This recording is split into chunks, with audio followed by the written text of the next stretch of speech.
ಸ್ವಲ್ಪ ಒರೆಸ್ಕೊಂಡು ಬಟ್ ಅಷ್ಟು ಮ್ಯಾಟ್ರ್ ಆಗಲ್ಲ ಇದು ಮೇಣ ಇದ್ರೂ ಕೂಡ. ವಾವ್, ಸಕ್ಕತ್ತಾಗಿದೆ ಸ್ವೀಟ್ನೆಸ್ ಮಾತ್ರ. ಮತ್ತು ಇದರಲ್ಲಿ ಮುಖ ಮುರಿಯುವಂಥ ಹುಳಿ ಯಾವುದೇ ಅಂಶ ಇಲ್ಲ, ಸ್ವೀಟ್ನೆಸ್ಸು ಸಖತ್ತಾಗಿದೆ. ಮತ್ತು ಇದರ ತಿರುಳು ಅಥವಾ ಫ್ಲೆಶ್ ಏನಿದೆಯಲ್ಲ, ಸಿಕ್ಕಾಪಟ್ಟೆ ಅದ್ಭುತವಾದಂಥ ಟೇಸ್ಟು. ನೀವು ಕೂಡ ಒಮ್ಮೆ ಟೇಸ್ಟ್ ಮಾಡಬೇಕು ಹಳ್ಳಿ ಕಡೆ ಬಂದರೆ. ನೋಡಿ, ನನಗಿಂತ ಮೊದಲೇ ಹೇಗಿದೆ, ಚೆನ್ನಾಗಿದೆಯಾ? ಚೆನ್ನಾಗಿದೆ. ಈಗ ಇದ್ರ ಹೆಸರನ್ನ ಹೇಳ್ಬೇಡಿ ಮತ್ತೆ ಸಲ. ಇದು ಕವಳಿ ಹಣ್ಣು ಅಂತ ಹೇಳ್ತೇವೆ. ಹಾಂ, ಉಪ್ಪಿನಕಾಯಿ ಕೂಡ ಮಾಡ್ತಾರೆ ಇದನ್ನ ಕಾಯಿಂದ. ಹೌದಾ? ಟೇಸ್ಟ್ ಒಳ್ಳೆ ಬರ್ತದೆ. ಓಹೋ, ಹಲೋ, ಹಾಯ್, ನಮಸ್ಕಾರ. ನೀವು ನೋಡ್ತಾ ಇದ್ದೀರಾ ಮಸಾಲಾ ಚಾಯ್ ಮೀಡಿಯಾ. ನನಗೆ ರಂಗ್ ಅವರು ಒಂದು ಟಾಸ್ಕ್ ಕೊಟ್ಟಿದ್ರು. ಎಸ್ಪೆಷಲಿ ಗೋಕರ್ಣ ಹೋಗೋರು ಯಾರೊಬ್ರು ಒಂದು ವ್ಲಾಗನ್ನು ಹಾಕಿದ್ರು. ಅವರು ಯಾವುದೋ ಒಂದು ಹಣ್ಣನ್ನು ನೋಡಿ ಅದು ನೇರಳೆ ಹಣ್ಣು ಅಂತ ತಿಳ್ಕೊಂಡು ಆಮೇಲೆ ಅದನ್ನು ತಿಂದ ಮೇಲೆ ಅದು ಬೇರೆ ಹಣ್ಣು ಅಂತ ಗೊತ್ತಾಯ್ತಂತೆ. ಸೊ ನೇರಳೆ ಹಣ್ಣಿನ ಒಂದು ಗಾತ್ರದಲ್ಲಿ ಮತ್ತು ಅದೇ ರೀತಿಯಲ್ಲಿ ಹೋಲುವಂಥ ಒಂದು ಹಣ್ಣು. ಮತ್ತು ಇನ್ನೊಂದು ರೀತಿಯಲ್ಲಿ ನೋಡಿದ್ರೆ ನಿಮಗೆ ಕಪ್ಪು ದ್ರಾಕ್ಷಿ ಬರುತ್ತಲ್ಲ, ಅದ್ರ ಕಣ್ಣಂಗೂ ಆಗುತ್ತೆ. ಸ್ವಲ್ಪ ಔಷಧಿ ಹೊಡಿದೇ ಇದ್ದರೆ ಹೇಗೆ ಕಂಗೊಳಿಸುತ್ತೋ ಆ ದ್ರಾಕ್ಷಿ ಹಣ್ಣು, ಅದೇ ರೀತಿಯಲ್ಲಿರುವಂತಹ ಕಪ್ಪು ದ್ರಾಕ್ಷಿ ಹಣ್ಣಿನ ಆಕಾರದಲ್ಲಿರುವಂಥ ಒಂದು ವಿಶೇಷವಾದ ಹಣ್ಣನ್ನು ನಾನು ಇವಾಗ ತೋರಿಸ್ತೀನಿ, ಬನ್ನಿ. ಅದೇ ರಂಗ ಅವ್ರು ಕೊಟ್ಟಿದ್ದ ಟಾಸ್ಕ್ ಏನಂದರೆ ಅದನ್ನು ಎಲ್ಲಾದರೂ ಸಿಕ್ಕಿದ್ರೆ ಕ್ಯಾಪ್ಚರ್ ಮಾಡೋ ಸತೀಶ ಅಂತ ನನಗೆ ಒಂದು ಟಾಸ್ಕನ್ನು ಕೊಟ್ಟಿದ್ದರು. ನನಗಿವಾಗ ಶಿರಸಿಯಿಂದ ನಮ್ಮ ಮನೆ ಕಡೆ ಹೋಗುವಾಗ ಒಂದು ಗಿಡಕ್ಕೆ ಕಂಡಿತು. ತಿನ್ನಕ್ಕೆ ಸಿಕ್ಕಾಪಟ್ಟೆ ಸಖತ್ತಾಗಿರುತ್ತೆ. ನೋಡಿ, ಇಲ್ಲಿ ಕಾಯಿಗಳು ಕೂಡ ಇದೆ, ಹಾಗೆಯೇ ಒಂದು ಹಣ್ಣು ಇದೆ. ನೋಡಿ, ನಾನು ಹೇಳಿಲ್ವ, ನಾನು ದ್ರಾಕ್ಷಿ, ಕಪ್ಪು ದ್ರಾಕ್ಷಿ ಯಾವ ಥರ ಇರುತ್ತೋ ಆ ಥರ ಅಂತ. ನೋಡಿ, ಈ ರೀತಿ ಇರುತ್ತೆ. ಮತ್ತು ಅದಕ್ಕೆ ಮೇಣ ಇದೆ. ಇದು ಸಾಮಾನ್ಯವಾಗಿ ಅರಣ್ಯದಲ್ಲಿ ಅಥವಾ ಗುಡ್ಡಗಾಡು ಪ್ರದೇಶದಲ್ಲಿ ಬೆಳೆಯುವಂತಹ ಹಣ್ಣು, ಅದು ಎಸ್ಪೆಷಲಿ ಅಂಚಿನಲ್ಲಿ. ನೋಡಿ, ಇದು ಹೈವೇ, ಶಿರಸಿಯಿಂದ ಯಾಣದ ಕಡೆ ಹೋಗುವಂಥ ಹೈವೇ ಪಕ್ಕದಲ್ಲಿ ಈ ಗಿಡ ಇದೆ. ಬಳ್ಳಿ ಅಂತಲೇ ಹೇಳ್ಬೋದೇನೋ. ನೋಡಿ, ಇಲ್ಲಿ ಅದಕ್ಕೆ ಮುಳ್ಳು ಕೂಡ ಇರುತ್ತೆ. ನೋಡಿ, ಇಲ್ಲಿ ನೀವು ಮುಳ್ಳನ್ನು ಗಮನಿಸ್ಬೋದು. ಹೀಗೆ ಬಂದು ಇಲ್ಲಿ ಆಗಿರುವಂಥದ್ದು ಕಾಯಿ. ಸ್ವಲ್ಪ ಮೇಣ ಹೆಚ್ಚು ನೋಡಿ, ಕೈಗೆಲ್ಲ ಮೇಣ ಹಣ್ಣು ಕೊಯ್ದ ಮೇಲೆ ಬಂದಿರೋದು. ಹಾಗೆಯೇ ನನ್ನ ಜೊತೆ ಹಣ್ಣುಗಳ ಪ್ರಿಯರಾದಂಥ ಅರವಿಂದ್ ಹೆಗಡೆ ಅವರು ಕೂಡ ಇದ್ದಾರೆ. ಈ ಹಣ್ಣುಗಳು ಅಂತ ವಿಷಯ ಬಂದಾಗ ನಾವಿಬ್ಬರು ಓಡಾಡಿದಂಥ ಜಾಗಗಳು ಸಿಕ್ಕಾಪಟ್ಟೆ ಇದೆ. ನೋಡಿ, ನನಗಿಂತ ಮೊದಲೇ ಹೇಗಿದೆ, ಚೆನ್ನಾಗಿದೆಯಾ? ಚೆನ್ನಾಗಿದೆ. ಇದರ ಹೆಸರು ಅಂದ್ರೆ ತುಂಬಾ ಇಷ್ಟ. ಹೌದಾ? ಹಾಗಾಗಿ ಎಲ್ಲೆಲ್ಲಿ ಯಾವ ಹಣ್ಣು ಆಗ್ತದೆ ಅಂತ ನಮ್ಮ ಭಾಗದಲ್ಲಿ ನೋಡ್ತಾ ಇರ್ತೇನೆ. ಆ ಹಣ್ಣು ಸಿಕ್ಕಿದ್ರು ಕಬಳಿಸೋದಲ್ವಾ? ನೋಡಿ, ಇದಕ್ಕೆ ಮೇಣ ಸಿಕ್ಕಾಪಟ್ಟೆ ಅಲ್ಲ ಕೊಯ್ದಾಗ. ಹೌದು ಹೌದು. ಇದು ಕಾಯಿಗೂ ಕೂಡ ತುಂಬಾ ಮೇಣ ಇರ್ತದೆ. ಹಣ್ಣು ಅದು ಕೂಡ ಗಮ್ಮು, ಅಂದ್ರೆ ವೈಟ್ ಗಮ್ ಇದ್ದೇ ಇರುತ್ತೆ. ಗಮ್. ಈಗ ಇದ್ರ ಹೆಸರನ್ನ ಹೇಳ್ಬೇಡಿ ಮತ್ತೆ ಸಲ. ಇದು ಕವಳಿ ಹಣ್ಣು ಅಂತ ಹೇಳ್ತೇವೆ. ಇದಕ್ಕೆ ಈ ತರ ಮುಳ್ಳು ಜಾಸ್ತಿ, ಬಳ್ಳಿಗೆ ಆಗೋದು ಮುಳ್ಳು ಜಾಸ್ತಿ ಅಲ್ಲ.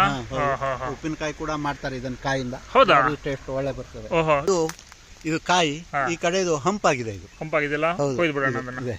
ಇದು ಕಾಯಿ ನೋಡ್ರಿ, ನೋಡಿ ಇಷ್ಟಿದೆ. ಇದು ಉಪ್ಪಿನಕಾಯಿಗೆ ಹೇಳಿ ಮಾಡಿಸಿದ್ದಲ್ಲ, ಉಪ್ಪಿನಕಾಯಿಗೆ. ಇದು ಇನ್ನೂ ಒಳ್ಳೆ ಬರ್ತದೆ. ನೋಡಿ, ಇಲ್ಲೊಂದು ಹಣ್ಣಿದೆ. ಕಾಯಿ ಇದೆಯಲ್ಲ, ಕಾಯಿ ಅದಕ್ಕೆ ಅಲ್ಲಿ ಸಾಕು, ನಮಗೆ ಕಾಯಿ ಸಿಕ್ಕಿದೆ, ಸಾಕು ಬಿಡಿ. ಇದು ಸುಮಾರು ಮಾರ್ಚ್ದಿಂದ ಸ್ಟಾರ್ಟ್ ಆಗ್ತದೆ ಹಣ್ಣಾಗ್ಲಿಕ್ಕೆ. ಏಪ್ರಿಲ್ ಮೇ ವರೆಗೆ ಹಣ್ಣಾಗ್ತಾ ಇರ್ತದೆ. ಇದು ಯಾವ ಥರ ಬರ್ತದೆ ಅಂದರೆ, ನಿಮಗೆ ಹೇಳ್ಬೇಕು ಅಂದರೆ, ಇದು ಈ ಥರ ಚಿಗುರು ಬರ್ತದೆ. ಚಿಗುರು ಬಂದ ನಂತರ ಈ ಕಡೆಯಿಂದ ಹೂ ಬಿಡ್ಲಿಕ್ಕೆ ಸ್ಟಾರ್ಟ್ ಆಗ್ತದೆ. ಮುಂದೆ ಚಿಗುರ್ದಂಗೆ ಹೂ ಬಿಡ್ತಾ ಬರ್ತದೆ. ಇಲ್ಲಿಂದ ಹಣ್ಣಾಗ್ಲಿಕ್ಕೆ ಸ್ಟಾರ್ಟ್ ಆಗ್ತದೆ. ಈ ಮೇ ಎಂಡ್ ತನಕ ಈ ಭಾಗದವರೆಗೆ ಇರೋದು ಹಣ್ಣಾಗಿ ಖಾಲಿ ಆಗ್ತದೆ. ಖಾಲಿ ಆಗುವಂಥದ್ದಲ್ಲ. ಇನ್ನು ಕೆಲವು ಮಾತ್ರ ಉಳ್ಕೊಂಡಿದೆ. ನಮ್ಮ ಅದೃಷ್ಟ ಅನ್ಸುತ್ತೆ, ಮತ್ತೆ ನಮ್ಮ ವೀಕ್ಷಕರಿಗೆ ತೋರಿಸುವ ಒಂದು ಅದೃಷ್ಟ. ಇದನ್ನ ನಾವು ಬೀಜ ಹಾಕಿ ಕೂಡ ಮಾಡ್ಬೋದೇನಲ್ಲ? ಬಳ್ಳಿ. ಹೌದು, ಬೀಜದಿಂದ ಕೂಡ ಮಾಡ್ಬೋದು, ಸಸಿ ಮಾಡಿ ಮಾಡ್ಬೋದು. ನೋಡಿ, ಇಲ್ಲೆಲ್ಲ ಹತ್ತದಲ್ಲಿ ಬನ್ನಿ, ಇಲ್ಲೆಲ್ಲ ನೋಡಿ ಕಾಯಿಗಳು ಇನ್ನೊಂದು 10-15 ದಿವಸದವರೆಗೆ ಸಿಗ್ಬೋದೇನಲ್ವಾ? ಸಿಗ್ತದೆ. ನೋಡಿ, ಇಲ್ಲೆಲ್ಲ ಇದೆ ಗೊಂಚಲುಗಳು. ಇಲ್ಲಿ ನೀವು ನೋಡ್ತಾ ಇರುವಂಥ ಭಾಗ ನಾವು ಕೊಯ್ದಿದ್ದು ಈ ಭಾಗದಲ್ಲಾದರೆ, ಈ ಭಾಗದಲ್ಲಿ ಆಲ್ಮೋಸ್ಟ್ 1 ತಿಂಗಳ ಮೊದಲೇ ಹಣ್ಣುಗಳೆಲ್ಲ ಆಗಿತ್ತು ಫುಲ್ಲು. ನಾನೇ ತಿಂದಿದ್ದೀನಿ. ಏನು ವಿಚಿತ್ರ ನೋಡಿ, ಆ ಕಡೆ ಎಲ್ಲ ಫುಲ್ ಖಾಲಿ ಆಗಿಬಿಟ್ಟಿದೆ ಇವಾಗ. ಆದರೆ ಈ ಕಡೆ ಮಾತ್ರ ಸ್ವಲ್ಪ ಉಳ್ಕೊಂಡಿದೆ. ಹಣ್ಣನ್ನ ಚೂಪಿ ತಿಂದು ಇದೆ. ಈ ತರ ಬೀಜ ಇರ್ತದೆ, ಇದೆ ಈ ತರ ಇದೆ ನೋಡಿ, ಕಲ್ಲಂಗಡಿ ಹಣ್ಣಿನ ಬೀಜ ತರ ಇದೆ, ಸ್ವಲ್ಪ ಹೋಲಿಕೆ ಇದೆ. ಇದನ್ನ ಸಸಿ ಮಾಡ್ಬೋದು, ನಾವು ಮಾಡ್ಬೋದಲ್ಲ? ಹೌದು, ಸಸಿ ಮಾಡಿ ನೆಟ್ಟು ಬೆಳೆಸ್ಬೋದು.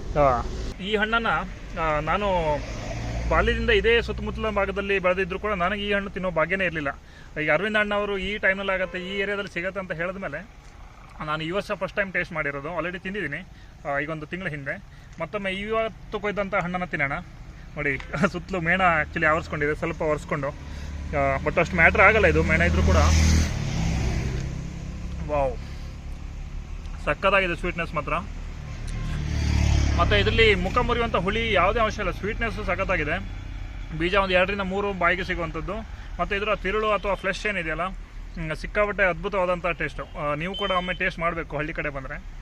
ಅದು ಬಹುಶಃ ಉತ್ತರ ಕನ್ನಡ ಜಿಲ್ಲೆ ಸುತ್ತಮುತ್ತಲ ಭಾಗದಲ್ಲಿ ಹೆಚ್ಚಿಗೆ ಕಾಣಸಿಗುತ್ತೆ ಅಂತ ಅಂದ್ಕೊಂಡಿದ್ದೀನಿ ನಾನು. ಮತ್ತು ಬೇರೆ ಬೇರೆ ಭಾಗದಲ್ಲಿ ಎಸ್ಪೆಷಲಿ ಕೂರ್ಗು ಮಳೆ ಬೀಳುವಂಥ ಜಾಗದಲ್ಲಿ ಎಲ್ಲರೂ ಇದ್ದರೆ ನೀವು ಕೂಡ ಕಮೆಂಟಲ್ಲಿ ತಿಳಿಸ್ಬೋದು, ಅಥವಾ ನಿಮ್ಮ ಬಾಲ್ಯದಲ್ಲಿ ತಿಂದಂಥ ನೆನಪಿದ್ರೆ. ಬಟ್ ನನಗೆ ನೋಡಿ ಇಷ್ಟು ವರ್ಷದ ನಂತರ ತಿನ್ನುವ ಒಂದು ಯೋಗ. ಸೊ ನಿಮಗೂ ಕೂಡ ಲೇಟ್ ಆಗಿಲ್ಲ, ನೀವು ಕೂಡ ಯಾವಾಗಲೂ ಕೂಡ ತಿನ್ಬೋದು, ಅದಕ್ಕೆ ಏಜಿನ ಲಿಮಿಟ್ ಇಲ್ಲ. ಸ್ವಲ್ಪ ಹಳ್ಳಿ ಕಡೆಗೆ ಬಂದು ಮುಖ ಮಾಡಬೇಕಷ್ಟೇ. ಸಕ್ಕತ್ತಾಗಿದೆ, ಅದ್ಭುತ.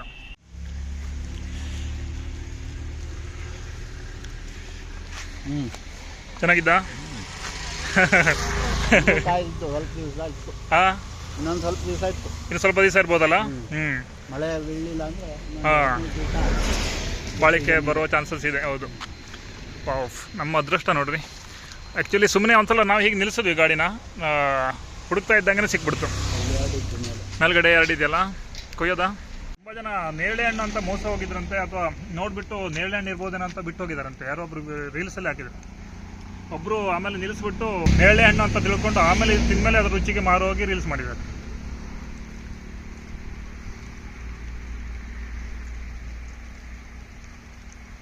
ಈಗ ಕೊನೆಯಲ್ಲಿ ನಾವು ಕೊಯ್ದಿದ್ದು ಯಾಕೆಂದರೆ ಇದರ ಬೀಜಕ್ಕಾಗಿ.